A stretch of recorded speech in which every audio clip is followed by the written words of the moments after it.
So you mentioned ABA, applied behavioral analysis.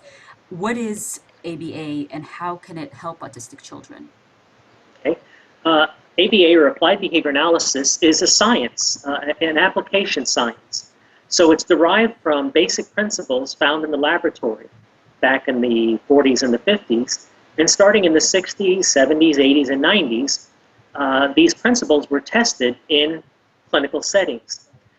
With regard to children with autism, probably the biggest researcher in the 70s and the 80s was Dr. Ivar Lovaas, who has since been deceased, but he conducted several large-scale studies that showed that ABA, which inculcated both an aspect of how to solve behavior problems like lack of eye contact, as well as how to build skills, language skills in particular for children who are deficit in that.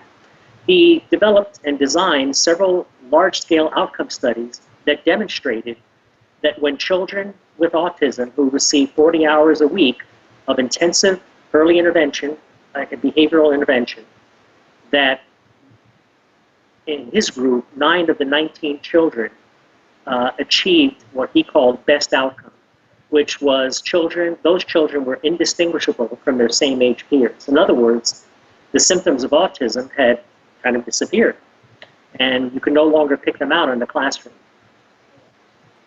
So that's a brief synopsis.